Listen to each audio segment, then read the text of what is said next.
I would not survive well in a dry environment like that because I use so much water. Like Branden I is use so much he water. loves his tubbies. I love the tubby, you know? He's like just a little Ernie. Yeah. I sing, bubbles, bubble bath. Rubber ducky. You're the one. You make bath time So much fun. Yeah. Well.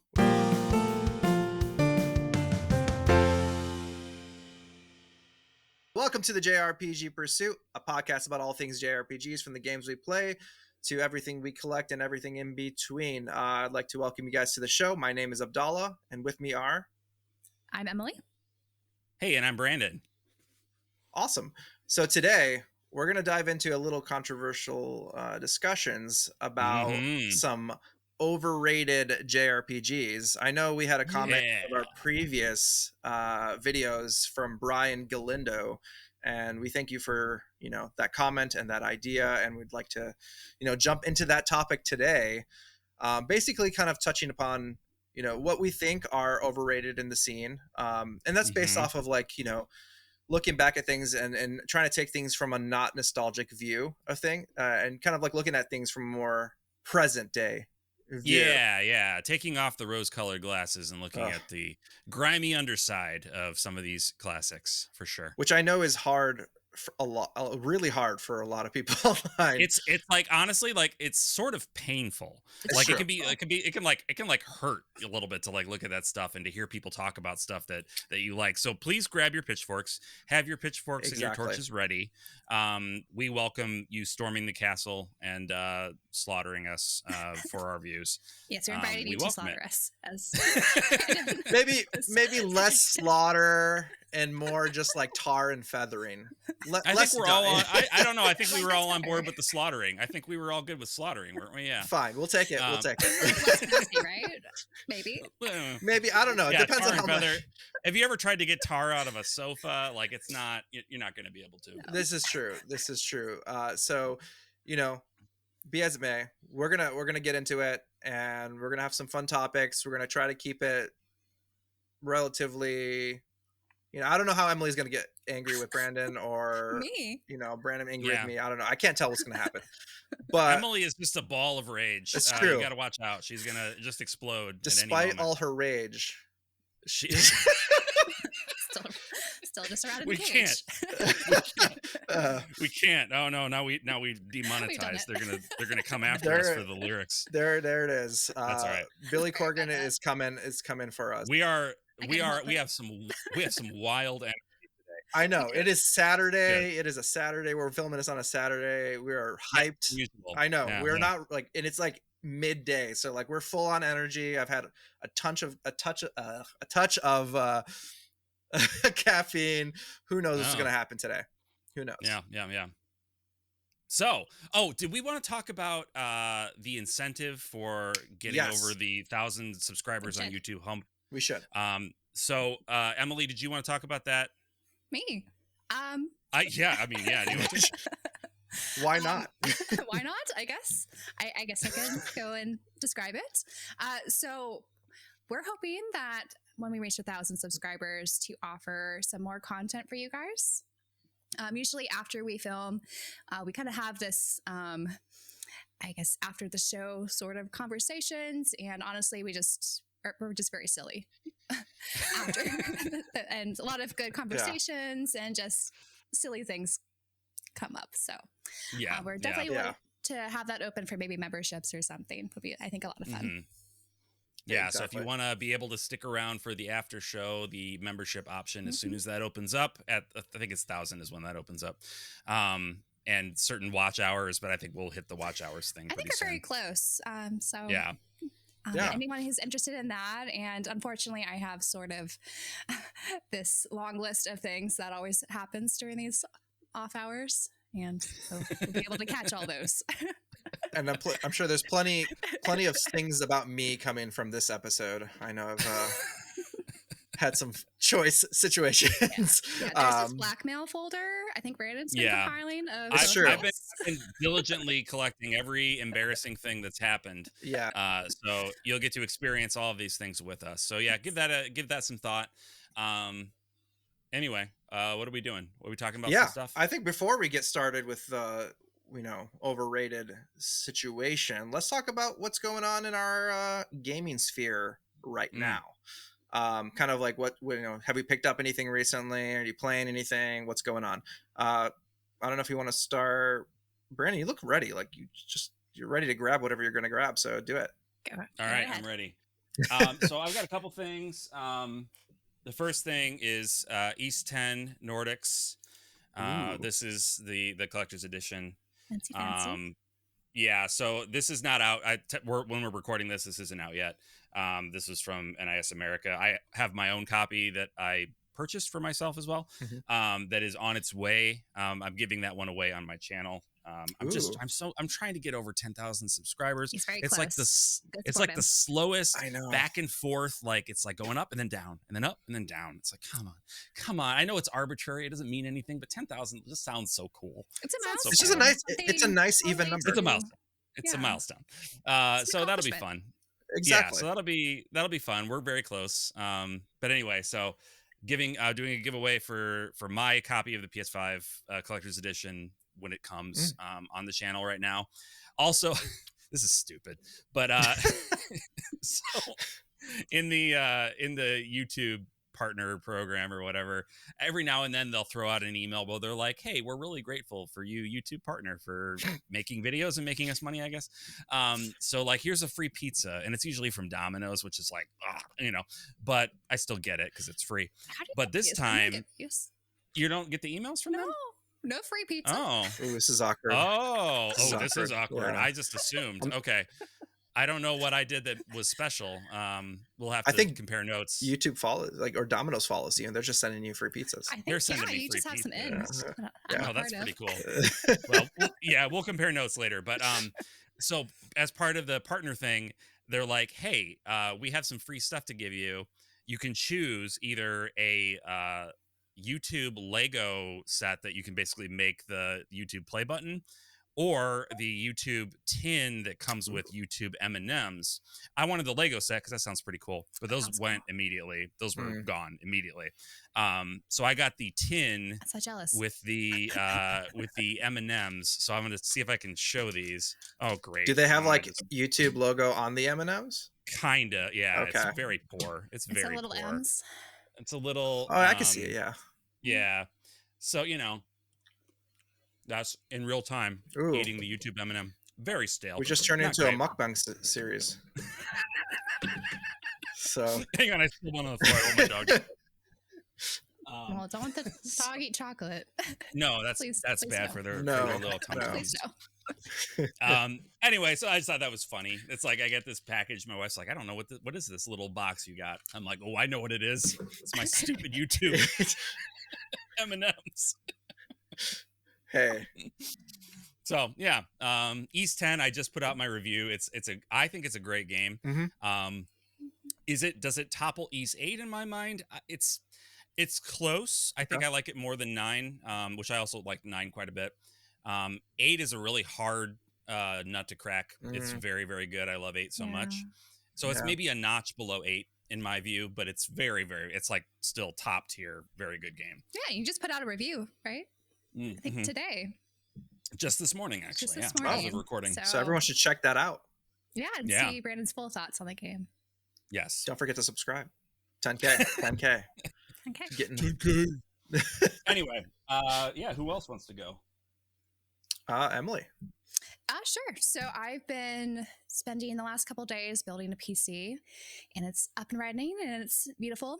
I may do a video on it. I'm not really sure, because I do feel like having a PC, even if you're a physical collector, is still like a worthy kind of endeavor to do. So I might make a video on that topic. So look forward to that. But on the physical side, my collector's edition of Metaphor Refantatio came in the mail, and it is glorious. Beautiful. And I'm really glad I decided to go for this. And I really like the look of that box. I didn't get it because I was like, well, I need to stop. But it is really pretty. It's like the prettiest like just box for collector's edition they've put out, in my opinion. And I'm like, I wish I had that. Yeah. Darn it. Like, part of me wonders, like, why is there so much like Atlas history on there? Like, when it comes to like the like bonus kind of DLC and things, like, why didn't they just focus on this game? Were they like not as confident? That's why, you know, they wanted to release it. But yeah, it's putting out a new franchise for a company is like it's scary. It is. That's true. And it's so they're hedging a little bit. Done that. Yeah. And I was reading something today. It's like the director of the game like has basically kind of shied away from looking at anything related to the game. Like he doesn't want to see any, you know, criticizing or anything like that. I wouldn't say he's like against it, but like, you know, it's like your baby. He's been working on this for so long and it's like a scary thing. But also I'm sure the online, you know, presence right now, it's so toxic. Like even it's like true. It is. They will tear down anything that's remotely good, or you know, it's just even when it's so getting annoying. like 9/10s, like there's still like that the small or if it's the vocal minority. It's something's too good, and so we need to tear it down because we can't. That cannot Internet stand. Rage. That's all it is. I know it's so People easy to need rage. go outside and not touch grass. handle all of their, you know, anger at other people's online. Yeah. But following up from our last episode where we did talk about graphics and how Metaphor was the center of that kind of conversation, it does seem like they patched the console and PC version. So there's now anti-aliasing and all the good stuff. So excited to play it now. There's hopefully no kind of graphical issues. Very, very cool. Yeah, I'm jealous. I should be playing that game. I missed the boat. I applied for the Atlas influencer thing, but I never heard from him, so I don't know. Got lost in the shuffle. Yeah, I haven't applied to their influencer thing. Maybe I should try, but I don't review games, so I feel weird applying to that stuff. But yeah, it's hard to get an in. Maybe we should do an episode about being content creators on YouTube. Yeah, and how to navigate the space. But once I think it makes even more sense once Dallas starts his channel. Yeah. Which oh boy, I think the clock is ticking. We gave him a deadline. Set a timeline for him. Game plan. Oh my God, you just outed me like this publicly on the podcast. Now everyone's gonna have these expectations. I don't know. I don't know if anyone's interested in this. Somebody will have some expectations. I don't know. We'll see. Leave a comment or send us an email if you're interested. Who knows? I don't know. Yeah, put your encouragement in the comments or send an email jrpgpursuit@gmail.com. Yeah, give me ideas for him too. You gotta get this guy on. I don't know where I'm pointing. I'm actually right there on my. No, that is because I'm going to edit this. I know where he's going to be. He's right there. Get him on the platform. Get him on there. Yeah. I think it'll be great. I mean, also don't be shy to say just like this guy sucks. Don't do it. Like it's okay. I can take it. He feeds on that. It's true. I will. Further encouragement. To spite you. To spite you. I will make content for that. But yeah, no. Yeah, I think I'll just jump in to. What I've been doing. Same as Emily. I know I didn't talk about it on the last. I mean, I brought it up, but I forgot to show it.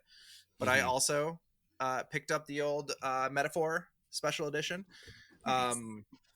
I got this so last minute. It was like 1 a.m. and my buddy was just like at the time where I was talking to him about it because he didn't even think about the game, and I was like, oh, we should play. Like I was kind of telling him about it, and he was like, oh. And then like a second later, he was just, I pre-ordered the special edition. I was like, oh, fast. Okay. And then I felt like the shame of like, I guess I should do it too. Like I just sold him on this. You just convinced him to buy it. I know. And then exactly. And so I was like, screw it. I'm just gonna get it. Looks nice and no regrets. It's a great special edition. I love the way it looks on the shelf. The old shelf. Exactly. It matches the wood. But they're actually nice quality pins. Mm-hmm. Yeah. The pins are really nice. There's actually like pins? There's like heft. Yeah, it's like pins. There's pins. There's pins. I love pins. That's like my new thing is I love pins. There was a pin in the East 10 box, and I'm like, I love the pin. and I really want pins. Do you have, I need like, a better way to pinboard display where you them. have them I displayed? don't. I need to get. Ooh, a I need to pinboard. get a pin board. I didn't think about that. Have Jen DIY one out of cork or something. So yes, and I'm putting this in the podcast to put further pressure on Jen. This is what this podcast is just This is pressuring pressure. people to do stuff. Oh my god! But this is to put pressure on my wife Jen.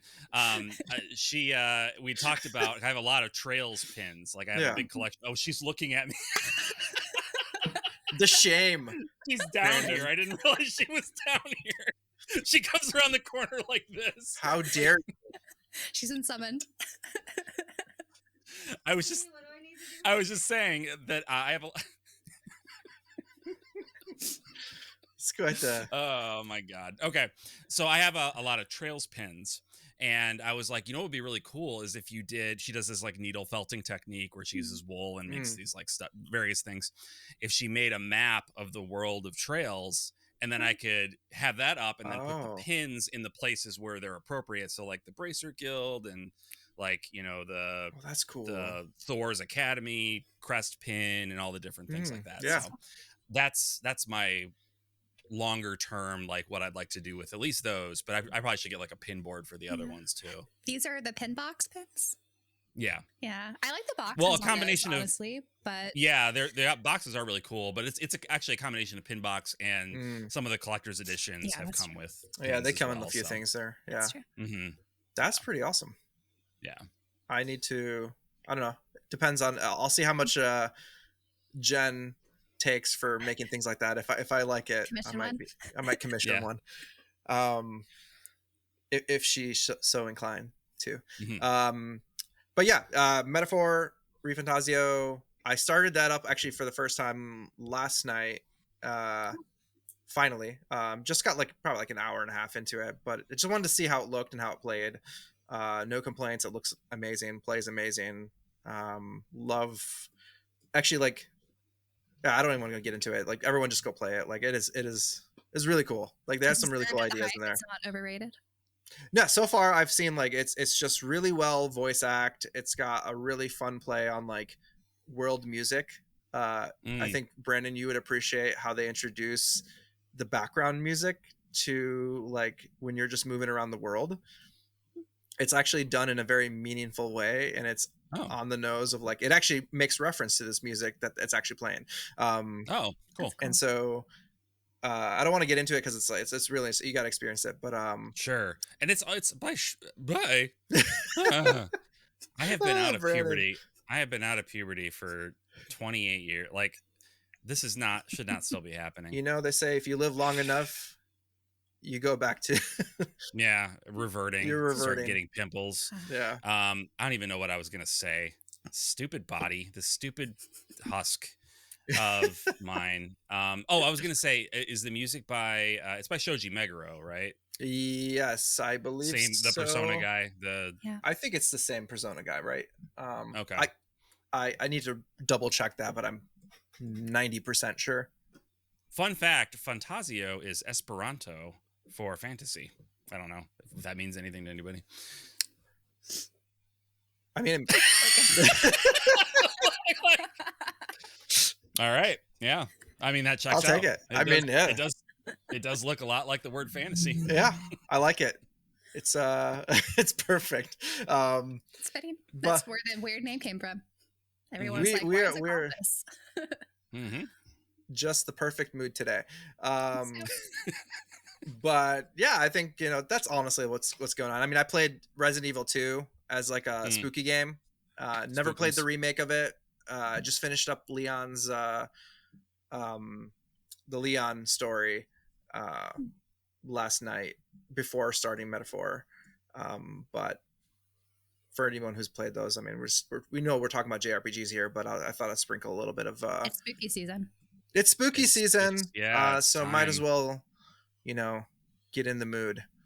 I'm scared already. I mean, you should have seen me last night. I was scared. Mr. X is scary. He's scary, dude. Comes out of nowhere. I know. Get out of here, guy. I'm crying as I'm running. I know. It's aggressive. It's aggressive. It's terrifying. It's terrifying. Anyways, let's get started with some of that overrated stuff. I know we're trying to ease into that. Yeah, we've built up a lot of goodwill with our audience with our self-effacing humor and off-the-cuff remarks, but now let's burn it all down. I Let's burn know, it all and down. Brandon's also usually so positive. So like, I I'm know. excited to hear him just take a Just hateful, tear some games a new one. hateful. No, like we were talking about before we started recording. Um, like I was saying, these are games. I think that the games that we've picked, I think we all agree they're all games that we really like. Like they're not. No. There's no game in here that we're like, oh, this game sucks. We're not going to be trashing We games hate here. it. No, Yeah, no, that's not not kind of critiquing them. that's not really our thing. We're more talking about just games that we, in our opinion, obviously, are like It's all subjective. maybe lauded more than they should be, or the perspective on them in the broader community has maybe been skewed in our view.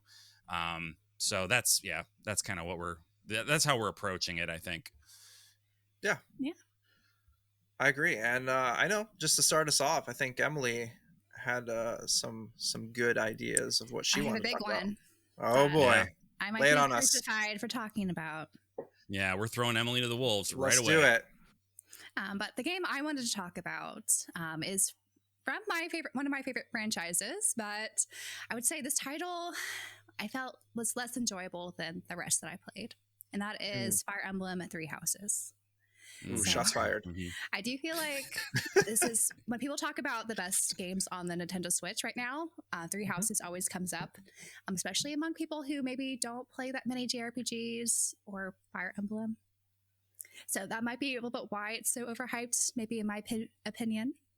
But as someone who was introduced to Fire Emblem during the 3DS era, I do feel more of a kinship towards those games. And specifically, I think the battle mechanics and just some of the characters, I just felt a little bit more attached to than kind of what they did with Three Houses, which was definitely like a different approach, I would say, that Intelligent Systems went with the whole entire franchise. And I think both of you have played this as well, right?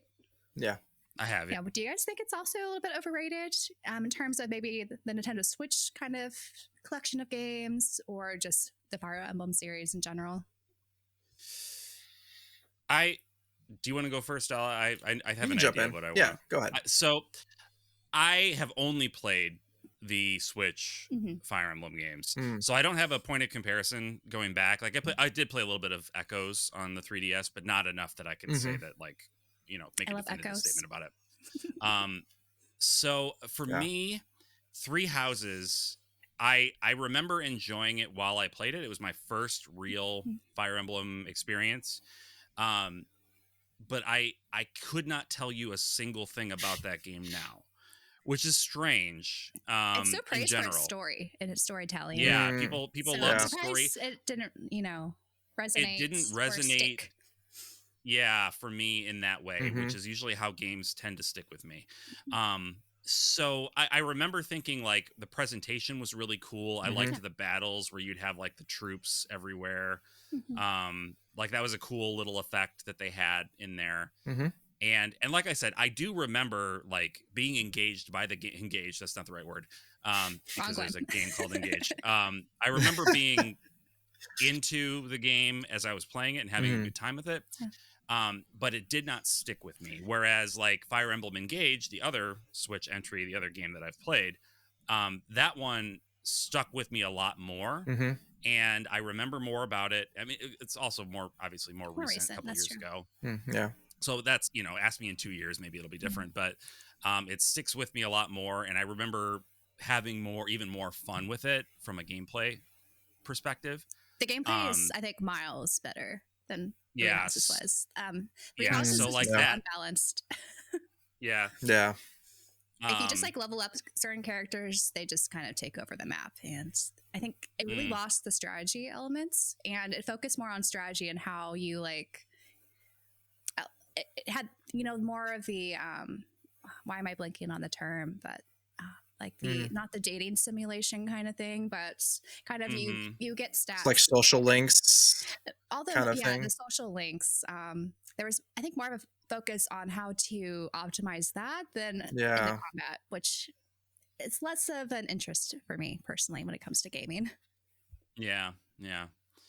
I've talked extensively myself about how I feel about like social link dating stuff in games. It's not my favorite thing either, but like sometimes it's fun to see, you know, character interactions and give them prompts like what they do, but I don't know, that only goes so far. I prefer more like canon storytelling, more interesting developments in that kind of regard. Canon is key for me. I also feel like it's strange in video games. Like I will sometimes have nice one-on-one conversations with my friends. I've had nice one-on-one conversations with both of you, and it's great. But like more typically when I'm hanging out with friends, I'm like having conversations with more than one friend at a time. And I feel like in video games with social links, there's such a focus on this weird kind of one-on-one relationship thing. And it's just not like, I'd love to see optional scenes, if we're going to do optional scenes, like involving multiple characters more. And I don't know, it's a weird thing, something that's missing from a lot of things. Because I always found there's like a disconnect between like the one-on-one scenes and then like how they're interacting with each other in the group setting, and it makes it weird. It's like a very like it's a very drastic like shift in like, you know, the personalities between these characters, because like especially when you look at like let's say Trails Cold Steel series, and you have these like, you know, emotional like scenes that with these different like the dating simulation basically of like you like with all these different girls, but like your interaction with them outside of that is so like their little confessions, and then they have nothing. You know, they're all in the group like it never happened. Exactly. It's so like it's so weird. Weird. And so like I'm right there with you, Emily. It's like it's nice when they kind of hone in on like a specific person. It's part of that narrative. It's built into the story. It's canon. Yeah, canon is the key. I think so. And then there's like more of a friendship kind of tone in a group rather than individual, I think, or at least how they do them in games, of course. Yeah. Right. Honestly, like that's why I loved, one of the things I loved the most about Trails into Reverie was you come from Cold Steel where you've got all these like optional social link conversations. Yeah. And then you go into Reverie and you still have those like deep one-on-one conversations between characters, like Reen talking to Yuna after some significant events happen. And like but it's canon. Like it's part of the story, right? Like it's like you know, it's key. It's a character moment that has consequences. Yeah. And that's was such a nice change after 4 games of like social links, you know? Yeah. Yeah. Anyway, we were talking about Fire Emblem. We always like everything, it always ends up on Trails. Somehow it ends up on Trails. The Trails brain rot is real. We're guilty. We're super guilty of that. Sorry about that, everybody. But yeah, what else? I talked about the imbalance of the game mechanics and how they got rid of the triangle system, which I think is so integral to the Fire Emblem experience. Yeah, that was so weird. It's just, you basically try to, you know, you mess with the stats like in one character. If you build them a certain way, then they just kind of overpower the playing field. And I just felt like it took out the interesting strategy elements that I feel like is so core, again, to Fire Emblem. Yeah. And then I also don't know about you guys, but did you play all 3 routes in the DLC route? I did not. Not all 3. Either, because that was a lot, and I didn't like the monastery bits, so I didn't want to replay those. Yeah. So, I don't. Yeah. So I don't know. I find it so interesting in the conversation when it comes to strategy RPGs, especially on the Switch. This is always brought up, but I think there are definitely better Fire Emblem games and definitely better strategy games, I think, offered on that platform. I think it's been said before, but like a big part of it was just a lot of people's first Fire Emblem game. Yes. Right? It was just a big entry point for a ton of people. It was great what it did, because it brought people into it. Yeah. I agree. Maybe negatively when it comes to perceiving how Engage went, but... Right. It may have had some unintended negative consequences where people were expecting that to be the style of the series when it was kind of a departure. Yeah. So maybe it was a mistake on the part of the developers to make this entry, which was a big entry point for a lot of new people, such a departure, unless they were planning on taking the series fully in that direction, which obviously they weren't, because the very next game. A little bit. We saw that with Awakening on the 3DS. That's what revived, the franchise with those. What did Awakening do? In that. But that's only during the battlefield. You put the characters next to each other, and they, have those support conversations. But that was Sure. like the Yeah. cool thing about that is that like it was tied to the strategy of the battles. And I think that's Yeah. what like I know I got into Fire Emblem like especially through the 3DS games. Like Mhm. I mean, I never really played the older ones as much. Like Mhm. maybe I dabbled a little bit when I was younger and like ROMs and stuff like that, but like I don't know. Sure. Never really got into it.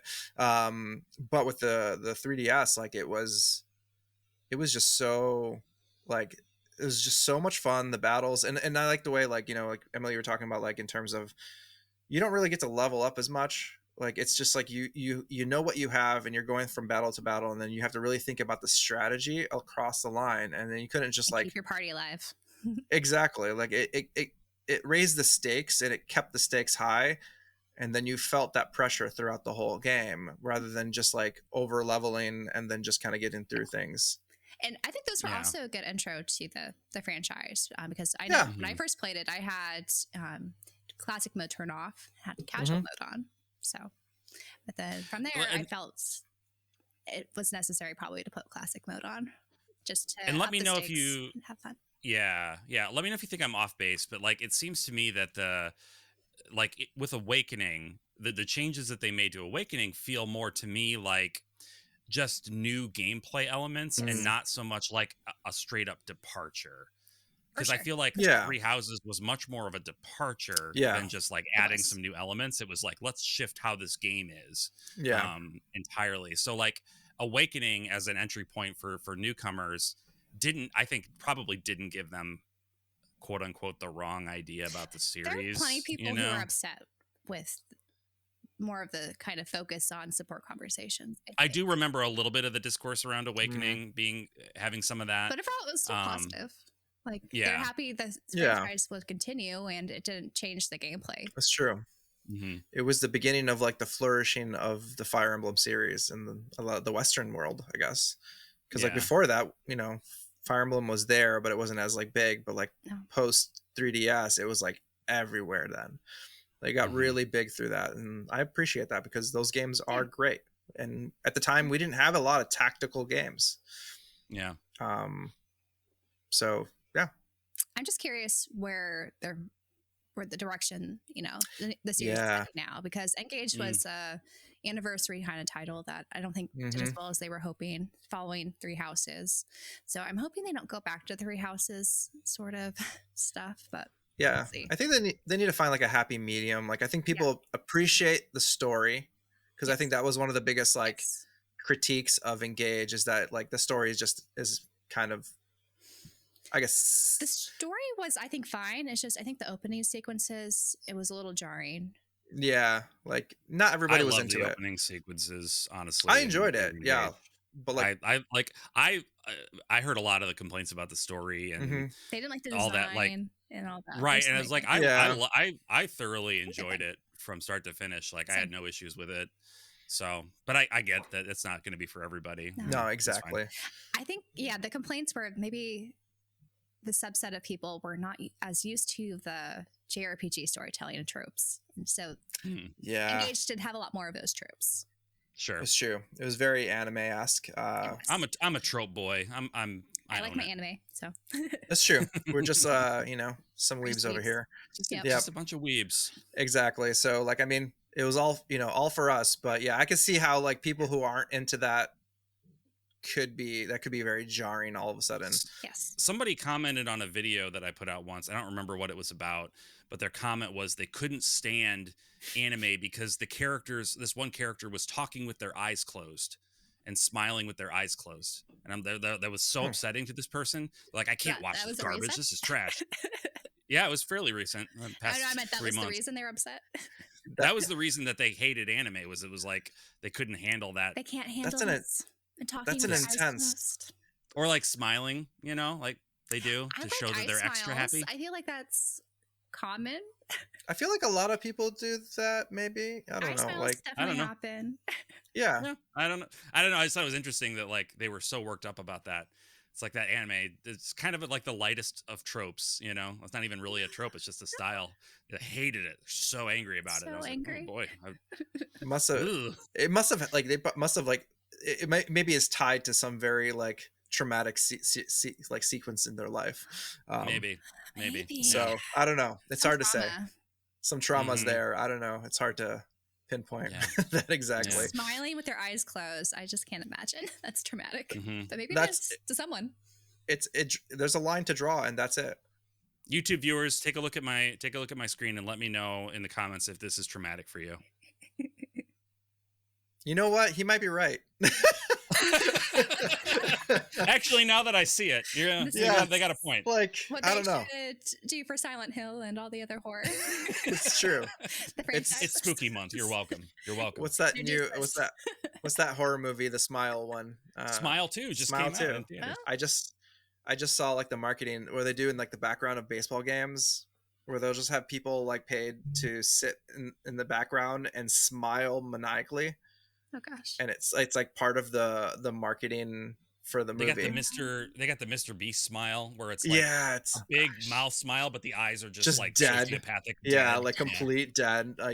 It's so weird. It's such an interesting marketing scheme, but I just throwing shade at Mr. Beast for no reason. I don't know what's going on with me today. I'm sorry. We shouldn't talk bad about other YouTubers. Right. Especially those that could literally like buy my soul. Like he's so rich. Well, he might, he's busy partnering with Logan Paul right now. Sure, he's busy. Yeah, he's got his hands full. Yeah. Lots of things, I'm sure. Yeah, lots going on there. We will not but no, maybe that has nothing to do with JRPGs. So maybe if we ever end up making our a podcast about what is it, just cultural, we could just talk about pop culture. Yeah, Logan Paul. The YouTube life. Yeah. Just the drama. We'll be like the TMZ of YouTube podcasts. So let us know. A podcast. I think that's when you'll know it's a cry for help. let us know. Let us know if that's what you're looking for. No, we can rebrand. No, please. Keep that to yourself. Spill the tea, sis. All right. We could that could be the name of the podcast. Spill the tea, sis. Yeah. Sure. Yeah. Yeah, I like I'm that. sure My nephew said that. My nephew said that in all earnestness to his mom once, and it's the funniest thing. That's great. Spill the tea, sis. It's like, oh my god. How old is he? I mean, he was a teenager, so it was just like, very funny. To his mom? I love that. I'm impressed. That's pretty great. Anyway, what are we talking about? Overrated games? Overrated, yes. Yeah. Emily, anything else? I think we've talked a lot about Fire Emblem Three Houses. Maybe we should move on to another game in case it's upsetting people. Sure. No shade. Apologies if it's upsetting what we said. I feel the subjective anger. Opinions. Yeah. So I guess my submission is a much beloved Final Fantasy game. And it's Final Fantasy IX. I'm just gonna lay it out there and let that sink in. And start, get your commenting fingers flexed. I might actually comment on this video preemptively. Get ready to let me have it. No, I really like Final Fantasy IX. It's definitely in my top 10. I know that doesn't say a lot because there's only been 16, and 2 of them are MMOs that I haven't played. But I think it's a very good game. I think it's a very good Final Fantasy game. My issues with Final Fantasy IX is that I feel like a lot of the discourse around it being the best Final Fantasy ever, and so many people's just like far and out favorite. It's never been that for me. Like when I first played Final Fantasy IX in the year 2000, when it came out, I was still in high school. I liked it. I didn't love it. I was okay with it. And I remember even at the time leading up to the release of the game, the marketing was like the grand return of fantasy to Final Fantasy. And I was like, I kind of bummed about that. Like, I've never been a sword and sorcery kind of guy. It's didn't really appeal to me. I loved 6 with the kind of steampunk thing, and then 7 with the sort of like, I don't know, quite cyberpunk is not quite right, but you know what I mean? Like moving in that kind of post-apocalyptic, punky, cyber, whatever. Yeah. And then 8 with its very weird. 8 is the one I would love to see a remake of the most because it's the weirdest world. It's just so weird. Like these giant flying military academies that are shaped like weird eggs controlled by giant Jabba the Hutts. Like it's the weirdest Final Fantasy by a long stretch. Yeah. But I thought that was cool. I love that the end of the game notwithstanding. The rest of it I thought was really interesting. 9 was like, oh, we got, people with tails, and we've got hippo people and weird you know what I mean? Like it's a little bit strange. Yeah. And not in a way that I was super into. So I beat it, but I didn't really care for it. A few years later, I went back and played it again. And for whatever reason, I liked it a lot more. Like I had a much better experience with it the second time. Your teenager self and then just didn't appreciate the hippo. Yeah, I was sure. The hippos. What's the hippo's name? Mungo. Oh my god. I didn't play 9, so I can't. No, I'm talking about the real one, the pop culture phenomenon. Oh, I don't know. We would fill in something ding dong. Throw it on the screen. I'll put it up. That hippo. Yeah. Anyway, I don't know why I was talking about that. So then I played it again as an adult. Maybe 7 years ago, something like that. And, I still enjoy it, but there are aspects of it that I feel like they're just mood killers for me. The pace of the actual gameplay is just so slow. It's so slow. It takes fully 30 seconds for a battle to start. They had Nobuo Uematsu, brilliant composer, write this super long intro to the battle music because it took that long for the battles to load in. Like you'd have the transition of the screen, valid. You'd have the slow camera panning over the empty environment, you'd have the enemies appearing, and then the characters appearing, and then the camera pulls around, and then the battle starts. And that's fully like 30 seconds every time. Do you know if they changed that when they put it to the Switch or brought it to the Switch? They There's an option of speeding it up. Okay. You can definitely speed up the battles, which is great and makes a lot of my complaints like not as big of a deal. But I'm thinking about the original game, like Final Fantasy IX, in our memories. Where these claims of it being the best Final Fantasy originated. Right. It's like it just kind of rang hollow to me because there were these issues that just like really bugged the crap out of me. So the battles were so slow paced.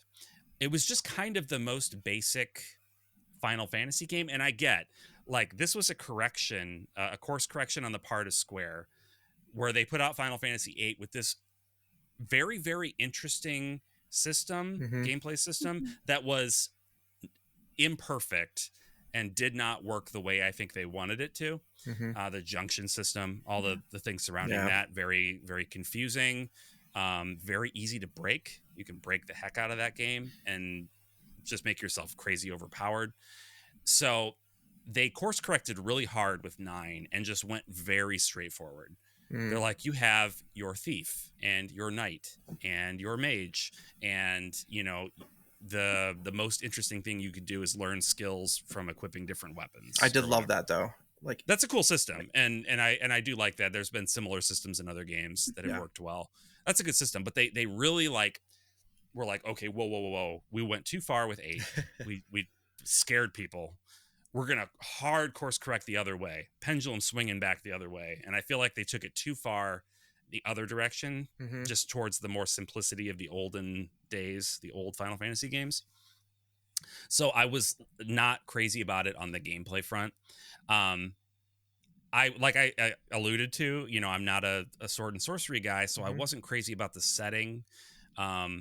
Honestly, like every Final Fantasy, they did the same thing with 16. They're like, it's the return of fantasy to Final Fantasy. Yeah, I guess so, but like it's still very weird. Like Final Fantasy IX is sword and sorcery, but it's also weird aliens from outer space and like clone races and bizarre. Like it's weird. Final Fantasy can't help itself. It's still deeply I think that's weird. part of the charm, though, isn't it? It is. Yeah, it makes it interesting. And it's strange to me when people latch on to the least, in my opinion, the least interesting part of Final Fantasy to make that the thing they're excited about. It's very strange to me, which I guess is why I'm calling it overrated. It's like the fantasy aspect of Final Fantasy IX is the least cool part about it. Like there's so much more that I actually think is cool that comes about throughout the course of the game. And it has nothing to do with the fact that you've got a black mage and white mage, and it's just very straightforward in that sense. Yeah, but Vivi is iconic. Vivi's great. He is iconic. Great. Yeah, love Vivi. Looking forward to this animated series, like we heard rumors about for a long time now. And the remake / remaster that is maybe going to happen, hopefully. Yeah, I'm expecting a Switch 2 ounce, as we've heard that it's called, in the Pokemon /fic dump that came from Game Freak. Let's that should be an episode of itself. They called it it's the code name is Ounce. Ounce. I'm expecting a Final Fantasy IX remake to be maybe even a launch title. I think the fact that they've gone so long without announcing it, even though I think every other entry except for Tactics Remaster, every other game that was mentioned in that leak for NVIDIA has come out. Yeah. Except Tactics and Final Fantasy IX remake. So I suspect that maybe they're holding it for a launch title for that. Well, I do feel like with the Dragon Quest remake, maybe they wanted to release that one first, and then sure. I don't know if they had any other plans for 16 with DLC. Maybe that's what maybe those were wrapped. Yeah.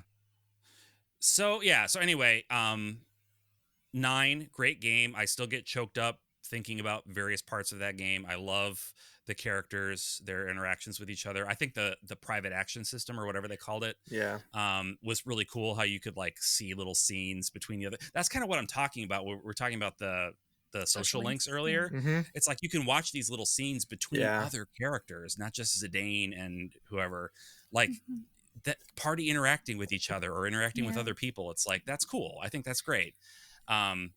But for all of those reasons that I talked about, I don't think Final Fantasy IX is the best one in the series. It has too many, like, in my mind, glaring flaws for it to be perfect, as perfect as people say that it is. That's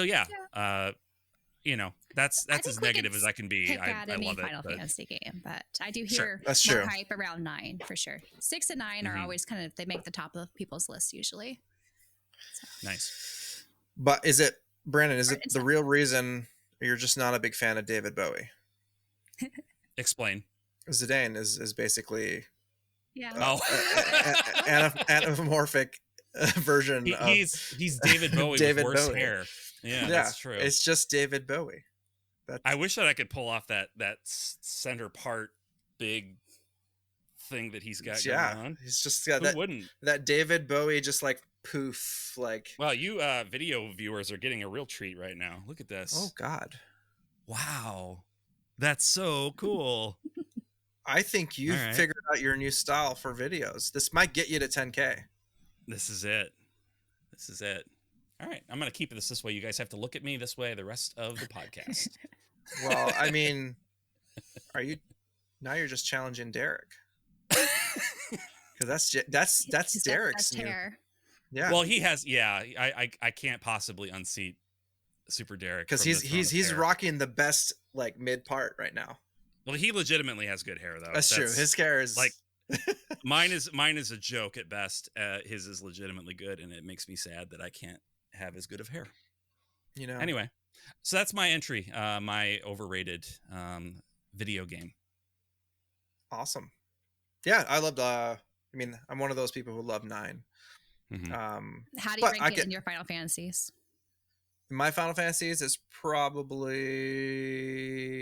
like either 2 or 3. I don't know exactly. Like 1 being probably 6, 5, 9. 6, 5, 9. Yeah. Interesting. It's just 12. No, 12 is up there. I mean, it's not my favorite, but I still like 12. That's good. It's I guess for me it would be like 6, 7. They kind of like alternate. They sometimes will muscle each other out of the first spot. Then 15. And then 15 is in the top 5 for sure. Maybe 3, maybe 4. And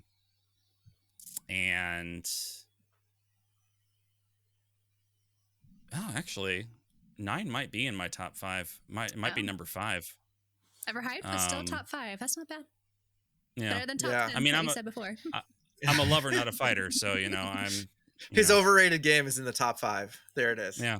I just love games, you guys. I can't help true. it. I just love them. It was really hard for me to think of something because I'm like, I love games, even if they are faulty at, they have their faults and things like that. Yeah. It's like, it depends on where I'm at in my life. Cause if you asked me, 10 years before, 15 years when I was younger, 7 would have been one of my top favorite ones. 100%. And I think it changes all the time. Over time, 7 kind of just drifts in and out of being in the top, whatever it is, top 3, top 4. So it really also depends on where I'm at in life. Yeah. Also when you experience them, I experienced this OG 7 last year, and while I enjoyed it, I didn't really enjoy the slog. Yeah. So, yeah. I mean, you were a full-grown adult playing 7 for the first time. I didn't that's have very different time than to, master all of the different systems and there was 14-year-old Branden getting a computer and getting a 3D Blaster Pro or whatever to be able to play the 7 PC on version. the PC. Yeah. Because I didn't have a PlayStation. It was a big darn deal for me. Final Fantasy 7 was a paradigm shifting moment for me. Looking back on it today, playing it, I played it again when I played 9. I was playing through them all in order. And playing it as an adult, I was like, it's got some issues. The life enhancements I think are necessary to play it today. It is. I mean, I will say that when I replayed 7, I played it on PC and I played it with the retranslation patch, and I forget who put that out. Yeah, but it's very easy to find. The retranslation patch, it literally was like playing a different game. Really? That's true. Because I understood the story so much better. There were so many obfuscations of what was really trying to be communicated, and it's not the original translator's fault. He had 2 weeks and it was just him. It was a terrible situation. I might be exaggerating. Okay. I might be exaggerating a little bit, but it was very limited time. Quick. And it was just the one guy pretty much. Yeah. So so there were some very big mistakes in that localization. Yeah. But the relocalization was just great. Kate Sith, as they've decided he's named, actually had the Scottish accent in the retranslation, which he's supposed to which they did in the remake. Fortunately, it was great. That's cool. But yeah, it was a different game, a different experience. It was actually really cool. But on the gameplay front, still, the material system's interesting. It just, I don't know. It took so much time. Yeah. The gameplay left a lot to be desired, in terms of you really didn't upgrade your equipment at all outside of materia. You got every once in a while you get a new weapon and a new thing. It was very not much customization. You had to do all these things, and I don't know. It was managing really de-emphasizing. Yeah, and it was the same thing concept as in 9. It's everybody had their place, they had their role in the battle, and it really couldn't mix it up as much. And then you can also just spam fire, Fira. It just was easy to spam things, and then it's So we can go into the overratedness of Final Fantasy 7, but I figured that'd be a little too easy. That's a bonus. That's a bonus for you all. That's a bonus. Yeah. So tell us your entry. Let's bring the house down with your entry here, Dala. I feel mine is gonna be it's less of just an entry, but as just the series in general. I think because I think it's just something that's evolved over time, and I look at it as it's and just to preface this, I grew up with this series, and so I'm going to be talking about Kingdom Hearts specifically, and this is something that it really holds true to my nostalgia, and it's something that I grew up with, especially remembering pre-ordering the first game. I pre-ordered that and the strategy guide. I was all in. I remember just because I was just a huge Squaresoft fan at the time, and I enjoyed Disney movies and Disney things like that as a kid. And so when I saw this advertisement for this game, I was just like, this is a no-brainer. I'm gonna play the hell out of this game. And you know, at the time it was wonderful, like as a PS2 game and everything. It was just such a fun game, and it really brought out like my most replayed PS2 game when I was a kid. Yeah. Oh, really? Yeah. Like I played the heck out of that game, and I loved it. Like it was just so fun to play through the different worlds and it had like a lot of customization to it. There's a lot of things that you can do, and a lot of like little breakups in the like in how it played. But like, and it was a cultural phenomena. Yes. And even to this day, it's still like super relevant in how like people think of. I mean, if you go on social media, you go on anywhere, if Kingdom Hearts is mentioned, it is just always through rose-tinted glasses of like, this was amazing and that's the perfect game. Highly revered. There's a lot of excitement for the 4th one coming out too, whatever that will be. Which I'm a little shocked by that, because like all right, I'm gonna admit it, I haven't played the 3rd one, but I have not heard good things about it. I've heard a lot of like negative, a little like, you know, negative things, but which is funny because like Kingdom Hearts as a whole is very well, like everyone reveres it. And so like even especially the first 2 games. Yeah. And so like, you know, especially like if I still look into like Kingdom Hearts 2, and I remember picking up that game and then being like a little lost of like, okay, I like the game, but I don't know what's going on. Oh, no. And I feel like I really loved that game as a kid. So oh no, I know. Like this when you we're talking about 2. You said 2. Yeah, like 2. Getting into 2, it's like and the interesting thing. It was weird to start with Roxas though. That's true in the beginning. Like we're Sora. Yeah, exactly. And that's like I think where if you didn't play Chain of Memories, exactly, you're like, what is going on? And I think it's like a product of like Tetsuya Nomura's style of things, where he can be very convoluted in how he does things. Just like how he did with like, you know, a lot of the Final Fantasy VII spin-offs and everything that he's like kind of like, it's just his style. Like he's just he gets in his own head and he like thinks of a lot he's a maverick. He's a maverick. But the problem is no one picks up what he's trying to throw down sometimes. And so even following, I think they do believe you have to play the he is loved. I understand it, but it's becoming rare these days because of just the commitment. Like I know people talk about the Trails series as a huge commitment. I think the Kingdom Hearts series, if you really want to understand it and deep dive, that's a bigger commitment. I mean, it goes to show you, like I was reading something, like an article recently that said Tetsuya Nomura likes to watch YouTube videos reviewing the story of Kingdom Hearts so that way he can remember things. And, and that's like, it goes to show like how convoluted and a little bit like all over the place the series has gotten. Just have to hope the YouTube videos have the facts straight. Exactly. And so like you don't know what which videos he's watching. And you got to watch a bunch and make sure that they're corroborating each exactly. other. So you're good. I really would love to know. The fans, what they should do, they should cut together, say we want the story to go in this way, so let's keep making videos about this. This is gonna push him. That's so true.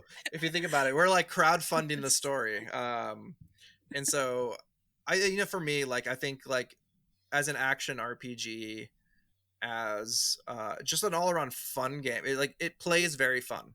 Like it is a very enjoyable game with charming characters.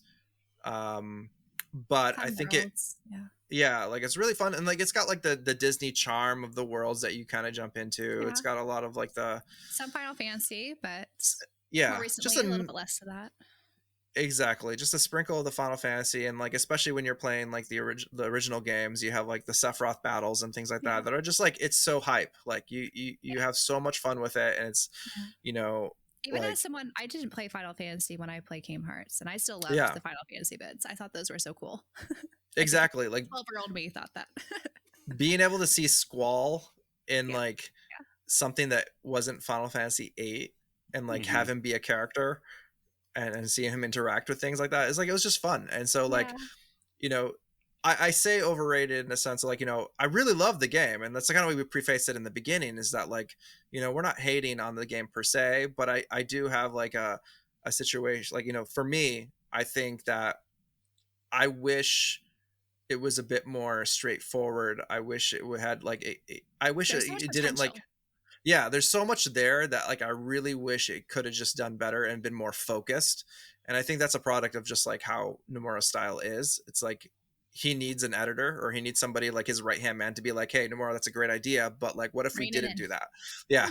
Like he needs somebody that kind of like check him and just be like, hey, maybe we shouldn't make it that complicated, or it shouldn't have to be like you have to play a GBA and a DS and a 3DS and a PSP game and a mobile game to understand the whole story. It's like, and I get it, like, you know, everybody, there's this deep love. And like, I remember growing up in like my college years, in my like late high school years, it was like a cultural phenomenon of people like, you know, it was such a big deal. Like, you know, you'd go to conventions, you'd go, like, you meet a lot of people who are just like in the scene, I think, maybe not like publicly, like, you know, it's not like a whole, like, you know, online but like presence is huge too. Yeah, like it was such a big deal, and to me, even to me, like it was a big deal. And it's just like, I think the slight, what brings me to the overrated part is like, it's just a slight disappointment that I get from knowing that like it's like a series that I really wanted to really want to love more as I grew older with it, but like it just kept hindering me by like block, you know, basically putting like a paywall of like, oh, you have to be like, you have to play this obscure game. The delays of the third game, I think, really I know did a disservice. And then I agree. I think two console generations. It built so much hype. Two console generations game, went by, and I think when people played it, having not played all the other side stuff, which I know they're not side, but the side stuff, it just was a huge disappointment. Actually, my brother, he was so excited to dive into it because we played the games growing up together, the first two games. And after he finished the third game, I think on the PS4, he gave it to me, but he said, you probably don't want to play this because it's going to ruin your enjoyment of the first two. So I haven't touched it yet. Interesting. I might eventually, just to see how it goes. Maybe he was being a little bit too doom and gloom there, but I'm cautiously optimistic though of the fourth one. I'm really hoping that's like a return to form, especially if they have more Final Fantasy elements in it.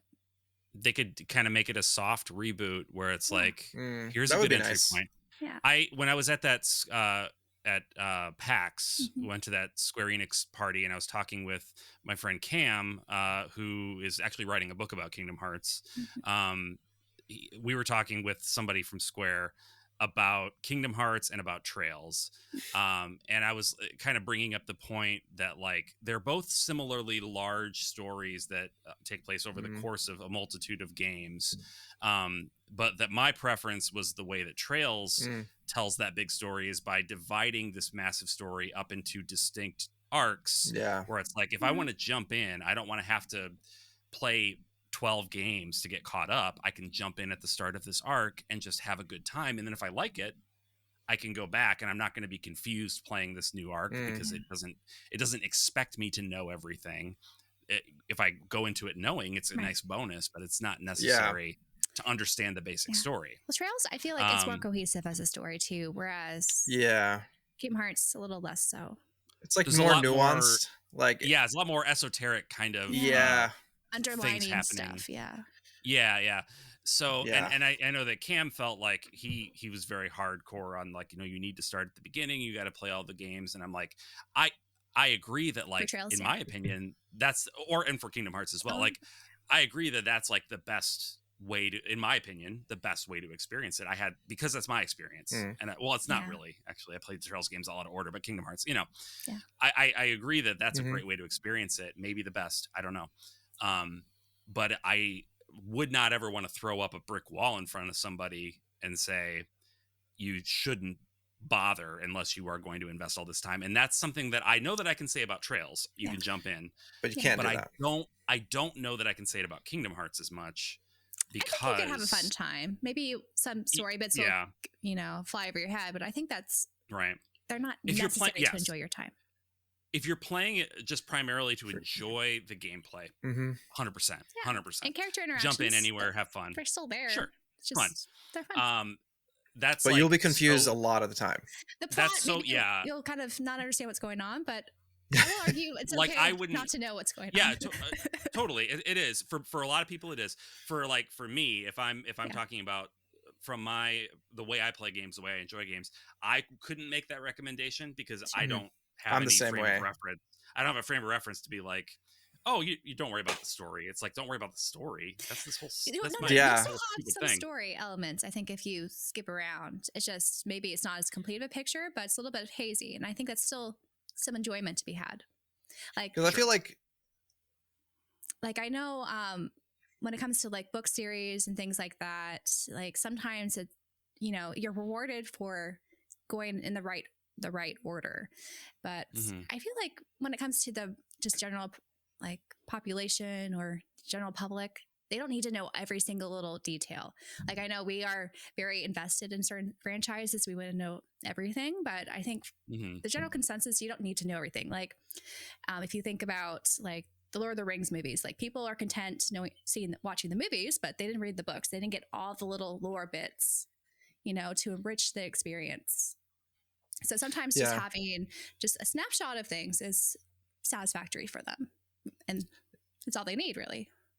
my biggest thing is like the storytelling of Kingdom Hearts is that like it doesn't ever give you you don't get as many payoffs throughout the different games, because I think it kind of it does a lot of like, it leaves you on cliffhangers and leaves you kind of wondering what's going to happen and who these characters are, and introduces very randomness. You don't really get the payoffs that you expect. Like in Trails, you get like every by the end of an arc or by the end of a game, there's a certain kind of payoff that you can kind of understand. It leaves you with enough of a balance. Yeah, it gives you connection, and it gives you enough like wanting more to understand, like, all right, like I need to play a little bit more to find out. Where like in Kingdom Hearts, it's kind of just like ambiguity and then into further ambiguity. They're not all ordered, in order, but little snapshots. But then you also don't know if they're like part of a different puzzle. So like there's like a lot of really interesting weird bits that like Kingdom Hearts does with its story, that like it makes it hard to jump in at, like, let's say like when people jumped in at 2 and we're kind of confused going like, oh, like what's Roxas, like what's happening here, like who's all these characters, because like, and so like you're left kind of like a little confused, and so like that doesn't usually do well. That's like especially in the RPG world, like where story is king. And so like I will say that when I got Kingdom Hearts 2 and I started playing the game and experienced Roxas, I was like, this is cool. Yeah, that's cool. And I got to the end of that Roxas sequence, and I was like, this is so strange. How did Sora end up here? What is going on? I looked on the internet and discovered the existence of Chain of Memories, and I was like, what? Like what? Yeah. And so I think I downloaded the ROM and I stopped playing Kingdom Hearts 2, played Chain of Memories. I played it for a bit, and then I may have watched like a video that had the story sequences or something just to get through it. Because I was like, I can't not know the stuff that the author expects that I know. Like that is a less fun experience for me. And that's my thing with Kingdom Hearts as opposed to Trails, is I feel like the author, Nomura or whatever, is counting on you knowing that stuff more. And that just might be feel free to either you guys or people listening comment, send an email if you think I'm incorrect about that. But I just get the feeling that he expects that you have a more complete understanding of the total story. Yeah. From my understanding, I think that's the case with 3. I know when I played 2 as a kid, I don't think I played Chain of Memories, or I didn't beat it. And so I didn't really get the connections right there, but I was still able to, pick it up and just kind of go with it. I don't know. Maybe that's just because of my age at the time and my excitement for the game in general. Yeah, I agree. Also, I don't know, with all the different games, like they connect, but very loosely. Like they don't I feel like they don't spoon feed you the story. There's a lot of things you might have to interpret. So I don't think it's necessary to know all of them because of that, personally. Okay. Yeah, it's one of my long-term goals is I have all the Kingdom Hearts games. I have the story so far, and then Kingdom Hearts 3. Yep. It's just to like marathon through everything, just get the whole thing leading up to 4 coming out whenever that happens. Do you like Disney? 20. I like Disney. Okay. Yeah. I was just curious if that's because some of the Disney bits, I don't really like Disney that much. Like it's okay. Like I thought I thought the Kingdom Hearts 2 Little Mermaid sequence was like the cringiest thing, and this was the I era hated before the cringe was water really talked about. traversal. That was so annoying on the Well, PS2. that was not fun, but Yeah. the musical part made me like yeah. I cringed so hard that Yeah. like I turned inside out, you know, like it was It was rough. it It was rough. I can see possibly that, the yeah. worst thing I've experienced in a game. And that's I also really enjoy Kingdom Hearts. It's great, but that hurt me deeply. Yeah. Your soul was scarred. Yeah, I was damaged from that. So I still hold that little bit of resentment to Nomura-san for that. But anyway, yeah, no, I mean, I understand where you're coming from, Dala. Like I say, if I'm off base with how I viewed, and Emily, you make a strong argument about how I viewed, you know, the story in the games. That's great. I want to, you know, it can be totally. Oh, like, yeah. I hope that I'm incorrect about that, because I think more people should play those games. And I don't want people to feel intimidated or gatekept by, you know, a series that is too much of that with intimidating. Trails Like, right now. there's a lot of Yeah. gatekeeping, yeah, and it's silly. It's silly. I agree.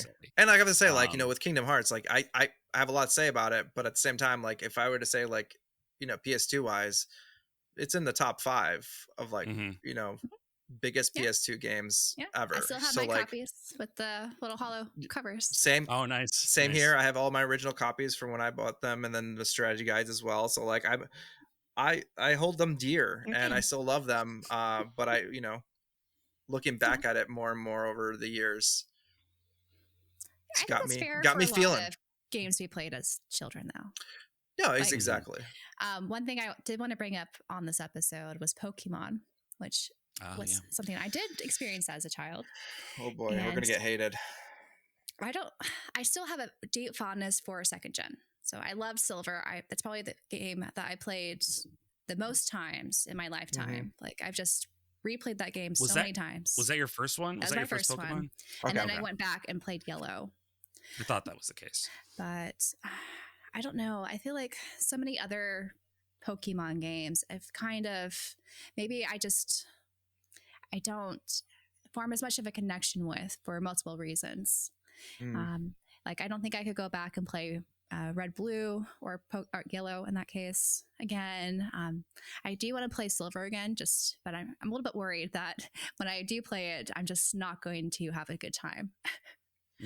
Yeah. So I don't know. It's hard with these nostalgic picks. Like, you want to preserve that memory, but also experience it again. So it's hard for me sometimes to replay games because of that.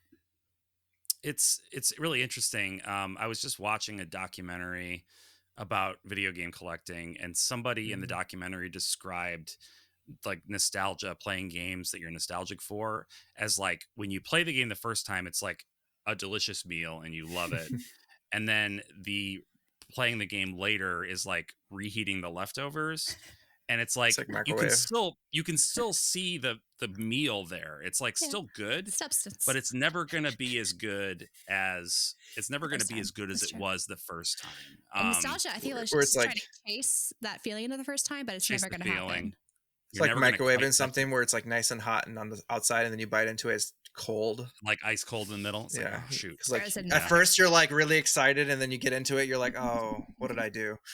But I feel like with Pokemon is interesting because, like, you know, coming from, you know, Pokemon's played such a big role when I was younger, just playing it on the Game Boy Color and the Game Boy Pocket. And then I think, like, as more Pokemon games came out, I think, like, especially in this newer age of Pokemon, I feel like I've gotten more jaded towards like Game Freak and things like that, where it's just like, I feel like they're phoning it in with these.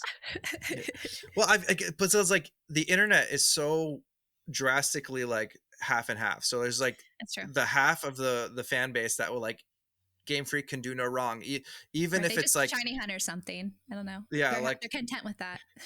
Even if the game is bugged and just like just is terrible and everything like that, like they'll still say like, hey, but the gameplay is still fun. And I'm like, okay, well, I guess, yes, I see your argument, I understand that, but like, or they want to reward Game Freak for the incremental changes they make, even though they're not maybe as steep as they should be.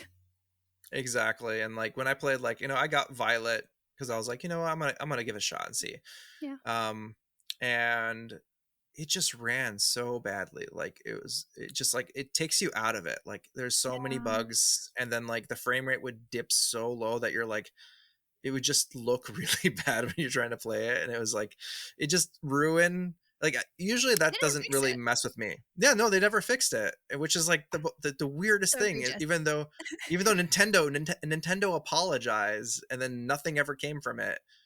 And so like that's what always baffled me, is that like, you know, I don't know, as a develop, if I were like, you know, putting myself in those shoes, like, you know, if that many people were that angry about it, or like felt that strongly, I would try to fix it. Game Freak we should blame though, because it does seem like they're overworked and underfunded, and this might have to do more with the Pokemon Company and them trying to push out merchandise. 100%. Yes, they don't really care the quality of the games that are coming out, which I think is a 100%. Yeah, I think that's probably very like right. That's like the Pokemon Company, which is crazy because Pokemon is like the number one brand in the world, like billions of dollars. Like they make, I think it was $1 trillion. I forgot how much it is. Like it's obscene amount. It is like the number one kids / like whatever brand type thing. Not even just kids. I think the number one, like in general, brand. Yeah, like I think it is like the number one like money making brand. Company. Yeah. In terms of just like media stuff, and like media conglomerate of like different things, like and so the fact that they can't put, you know, money towards a bigger development team with more time and more expertise to like really bring quality work to such an important like series to a lot of people, be it them like people like as old as us to young kids getting into gaming. Like Pokemon it's just sad, because like sad. There's so much potential there that they really haven't taken advantage of. Yeah, and they're just kind of milking the current fan base's contentness. Exactly. I think they're just taking advantage of like the diehard fans that will like stand for them no matter what. But also, I think they're catering a game towards a younger demographic where they don't have expectations. It's true. So I mean, if you look at a lot of kids' games, they're not growing with the fan base and building up expectations. It's just like their first. A lot of people, like, this is their first video game. This was Pokemon Silver was my first console game on the Game Boy Color back in the day. So, I don't know. I was just looking out of curiosity, and Pokemon is still the highest grossing media franchise, and it's not really close. Like the next highest is Mickey Mouse and all of the related properties.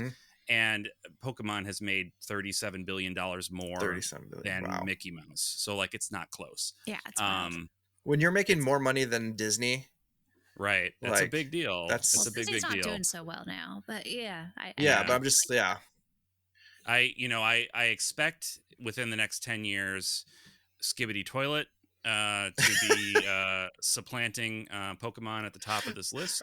Branden, I'm dying. I'm waiting for the day when Skibidi Toilet takes its rightful place on top of the ranking. I'm just saying this to irritate my wife, because she hates that so much. Oh. She's so mad about Skibidi Toilet. I didn't know this is a thing. It is. The young kids love it. Oh. They love it. I love it. It's becoming a big thing. Michael Bay's making a movie out of it. Is it real?